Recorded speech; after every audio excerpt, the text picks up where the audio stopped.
All right, welcome everybody. Super excited to be back. Sorry it's been so long. Personally, I've just gone through ups and downs with the wine club, trying to figure out if it makes sense or not. It is quite a bit of work to try to do all of these videos and to pick all the wines, to box them all up, to get a hold of everyone. And we sent out an email just trying to be really honest about where we were at with the whole program. Got really positive comments back, and also had the opportunity to hear some critiques that I thought were really valuable. So we're going to move forward with the wine club. I have two videos that'll be coming out one after another right here, and one is for June and one is for July. In August, at the end of the month, we'll be releasing our Spanish wine club. We do have the French one in July. And the month before June, we just chose some really neat wines. I think there's one that you guys might have had before, but nonetheless, I wanted to share it because it is such a beautiful wine, and we retasted this recently, and we're kind of just blown away by it. So let's dig in here. We're going to start off, of course, with one of my favorite grape varietals on earth. This is Hoff Riesling. So Hoff, just one of those famous producers from the Naha region of Germany. This is their estate Riesling, meaning that they own all the vineyards that these grapes come from. I've always thought Hoff did an incredible job at speaking to what Riesling is. If you've been to Localis, you know me, you joined the wine club. Riesling is one of those things that I am super passionate about. I absolutely love it. And this to me is quintessential Riesling. Yeah, this was on the tasting menu in June, so it's kind of cool that we're seeing it here now on the June wine club.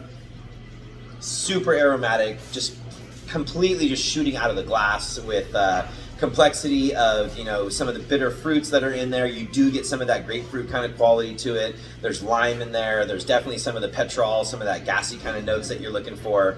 To me, this is just one of those incredibly delicious wines that just can always be drank. I don't think it's just hot weather time. I think it's all weather time for good Riesling.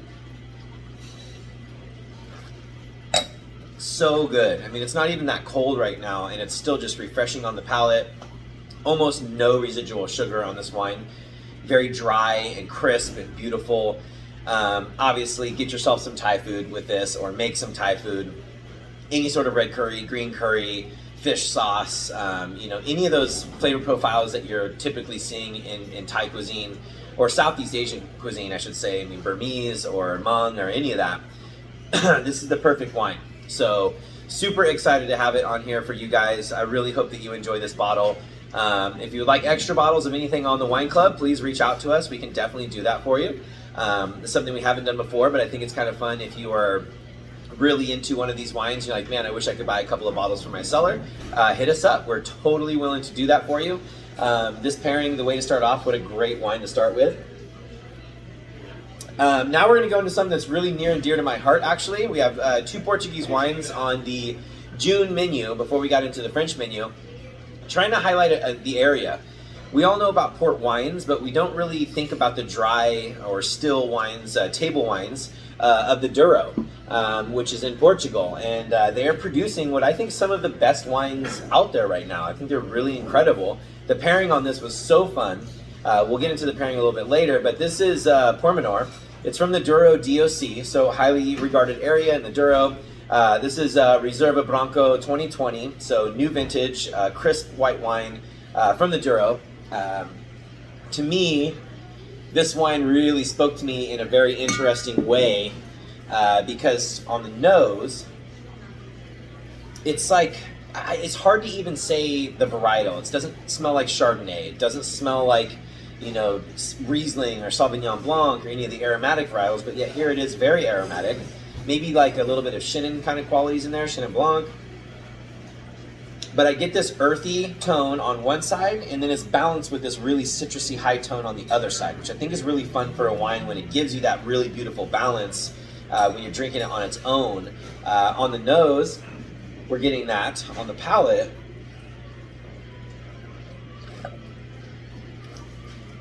crisp, beautiful acidity, very long finishing wine. This does not see oak in any substantial way at all. It's very clean. This to me is that perfect wine served pretty chilled with any sort of fish dish. You could do trout almadine, you know, you could do an almond style trout French dish. You could do Portuguese food with a little bit of linguiça sauteed with like octopus or something like that. It really does well with like a neutral tone of protein and then any sort of high tones, including earthy notes like mushrooms. We did a mushroom dish with this wine, and it was so perfectly balanced between that rich earthiness and then you get this beautiful high end acidity. And I thought that it created a really wonderful balance in the dish. And for the wine, this is a really great wine. I hope that you guys dig this wine. I hope that we can get some comments on this video about this wine, talk about it, start trying to look for more table wines from the Douro in Portugal. I think they deserve a lot of our attention, and it's still semi-affordable. You know, it's not so expensive when you're talking about French wines, you know, right next door, or Spanish. Some of the Spanish wines are getting expensive now. So great wine from the Douro by Porminor. Definitely a very delicious wine. All right, next up we have, I think this is the one you might have had before. Hopefully not, I forget. But this is Grand Moraine. This is a Yamhill, Carlton area, Oregon Chardonnay. The word Burgundian gets thrown around so often, it kind of gets irritating because when you drink a lot of Burgundy, and in fact when I was just in Burgundy, you know, they even dislike when people say this is like a Burgundian Chardonnay. But I have to give it to these guys. It's the 2018, and they're a very old school style producer as well. And I fell in love with this Chardonnay right off the get-go. Oregon is producing Pinots and Chardonnays at a world-class level, absolutely. And these guys, I think, are at the top of the game. When you get into the nose on this, so there is what I would think of as one of the greatest white wine vineyards in the world, which is Montrachet in Burgundy, and the Chardonnays from that specific terroir have a very specific nose to me. They have a banana, like a roasted banana kind of nose on it, and this has that, which is very rare for anything from the domestic side. And I'm not sure exactly what gives it that. I don't think it can be too much of the winemaker because so many different people make wines from Montrachet. And even up in this area, I've had quite a few other Chardonnays that don't have this like roasted banana kind of quality to it that I think is really appealing. It's something that I like to signify as knowing like, hey, I'm drinking Chardonnay in the style of Burgundy. Like, it's kind of nice to know. Along with that, I get like heavy fermented apple, green apple. You get some really clear notes of those almost stone fruity kind of qualities as well. Man, and on the palate, I mean, you're drinking down in acidity, right? Like, this doesn't have as high as acid, obviously, as the Riesling, a little bit less acid than the Douro White, but now we're sitting in this beautiful balance.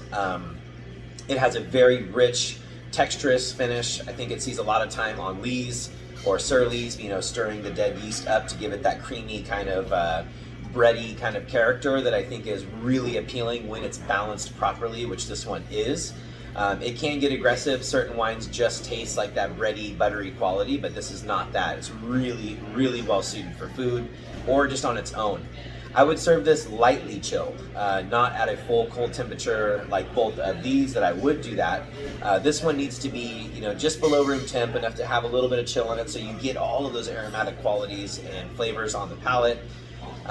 For the pairing wise, this is all risotto town for me, like a roasted or grilled squash risotto. So grill up some squashes, blend them up, incorporate that into your risotto, serve it with some of the grilled squash on top with some heavy olive oil, some basil, some nice herbs.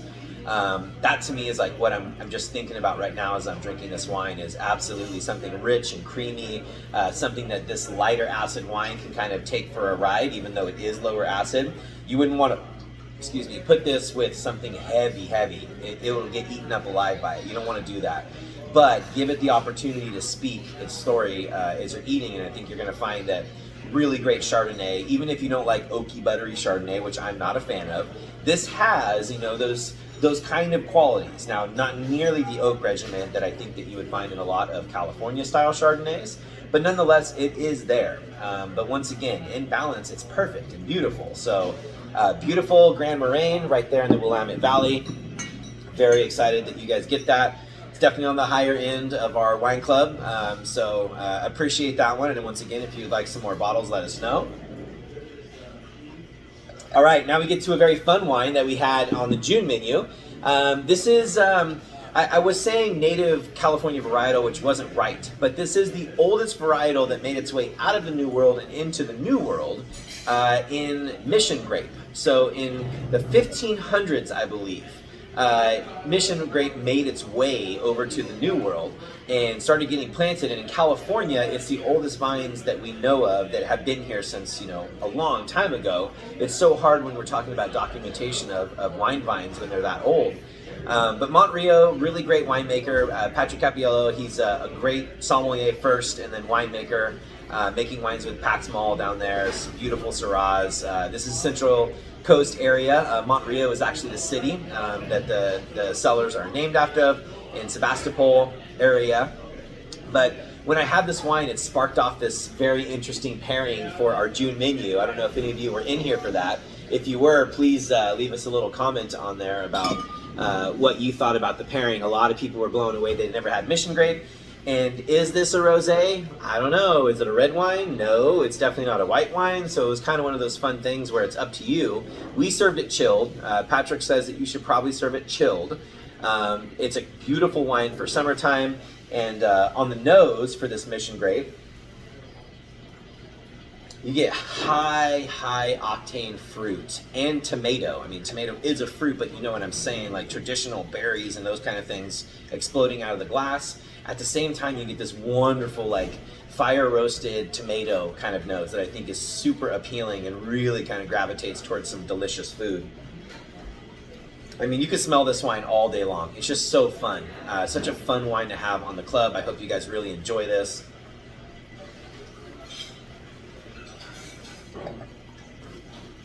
So it's still sitting in that perfect area that I tasted it the first time. I did a dish called Inspired. I can't remember what the name of the dish was, but it was inspired solely by this wine. I mean, it was like I tasted the wine, I wrote that menu item directly after tasting. We did a glazed quail with like a tamarind ginger glaze. We did a burnt strawberry risotto.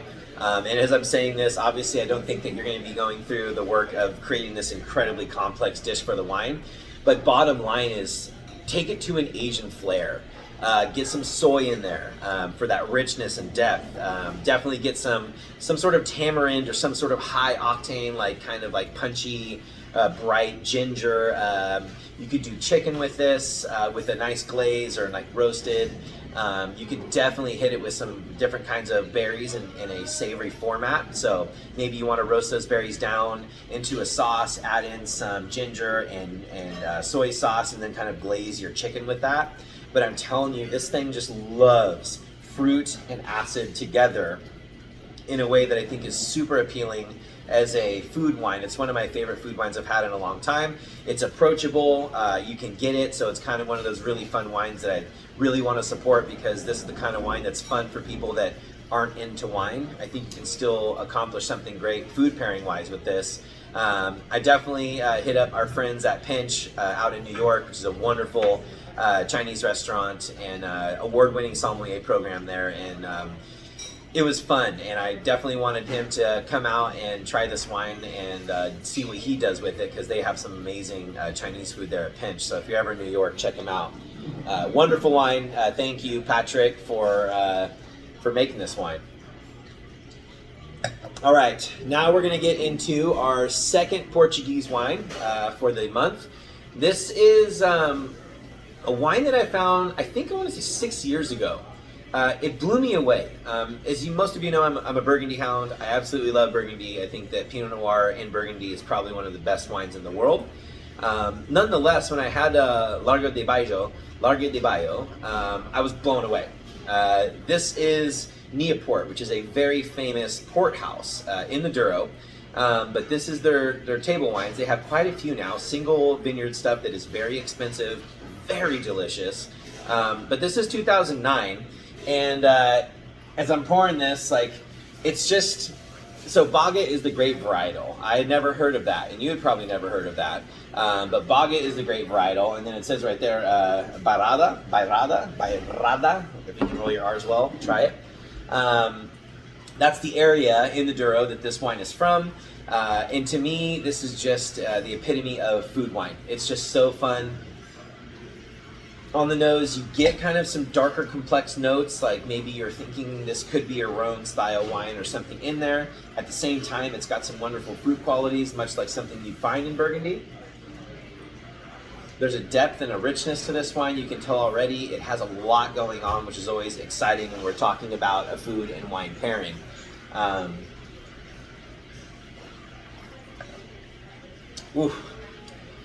It's so complex. It has fruit for sure. It has earthiness for sure, forest floor, all those kind of like sommelier terms that we use.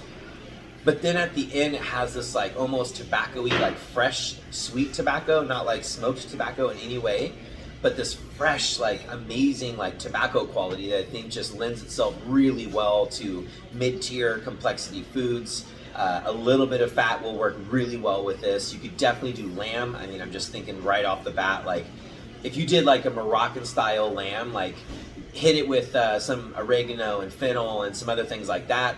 Do a little like either lentils or maybe even rice or I'm trying to think of the little tiny pasta rounds right now, and I forget things all the time. It's hilarious. I cook with it all the time. Couscous, there we go.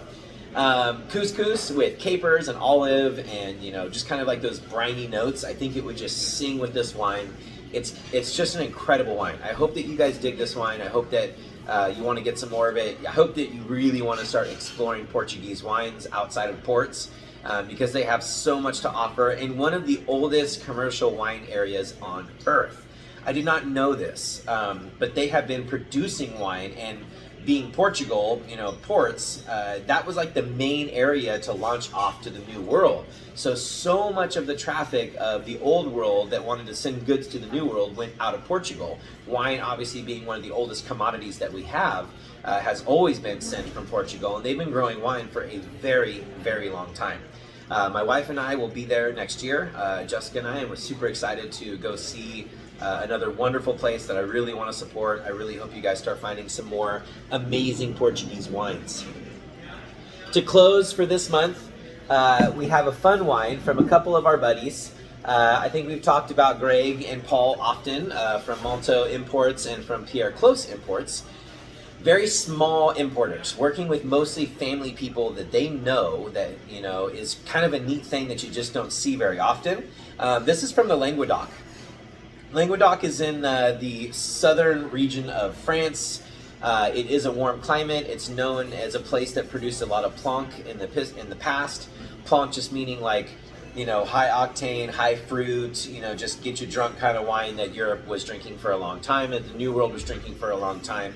But they've really started honing in on some of these incredible terroirs that they have, these incredible places that do grow tremendous vines. There's a lot of really mysterious grapes growing down there, a lot of field blends where they don't even know what's in the vineyard, they just make the wine every year and it's incredible. But this one is kind of a GSM-C, Grenache, Syrah, Mourvedre. Very typical for you know, the Rhone area of France, also in the Languedoc, but this one has Carignan into it in a fairly decent proportion.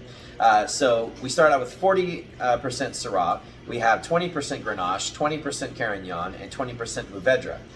So kind of a fun play on a GSM wine in a little bit warmer climate. So Domaine Clavel, brought in by Pierre Close Imports. Small producer, not a whole lot going on down there as far as volume is concerned for them. This is a smaller volume wine, which is great in an area like the Languedoc that can get high volume. So this is rich, inky, deep. You can almost smell the tannins in a way on this wine. Very dark seeded fruit. You get the blackberries, you get currants in there on the nose. Definitely some roasted meat kind of quality too, obviously from the Syrah portion. There's a lot going on. It's a very complex wine on the nose right now, seeing as how it has those pretty large amounts of each varietal into it. It's hard to pick apart exactly what is what, but you're definitely getting some of the red fruited characteristics of Carignan. Definitely a little bit of the blue fruited characteristics of things like Syrah and Mourvedre. So this is a fun wine. It's so good. This is really good wine. It's for the bigger red drinker. Not near as big as like a Napa Cabernet, but definitely big enough to contend with some pretty heavy foods if you're thinking about that. You can braise something with this. I think this would be amazing with some really good barbecue, like some brisket with like a traditional, maybe lightly spicy rub. You don't want to go too spicy. The tannins are low, the acid is fairly low, meaning that it can handle some spicy food. But I think though for sure, the level of this is into that braising area. You could do braised pork, you could do braised beef, you could definitely do the barbecue like we were saying, but a fun wine for a barbecue. This is that red wine. If you're going to a place where they drink red wines only pretty much, or a lot of Napa stuff, or a lot of California stuff, bring this and showcase it to them without telling them, and they'll probably be pretty surprised and impressed with how beautiful this wine is. And we're really truly supporting a very small producer and a very small importer, which is really what we need to do if we want to continue seeing the variance of wines from individual producers and not people that are in the pocketbooks of the large producers that are buying up all of the great little vineyards and vignerons in old and new world areas right now. So with that being said, I hope you really dig these wines. I hope that you cook some delicious food with them. I hope that you share them with people that you love, and we can't wait to see you when you come in. Please pick up your pickups anytime during the day, Wednesday through Saturday. Someone's here at 10 a.m. We can always, we have these labeled and ready for you, so they can always go to the back and get them no matter who's here. If you want to come in during service, that's no problem at all. Just let them know, or me know at the front, that you're there to pick up your wine club. We'll sit you down and get you some sparkling wine and maybe a little amuse-bouche, and say thank you for having a participation in our wine club. We really do appreciate it. We're going to continue doing it. We'll continue to get better. I promise you that. And until next time.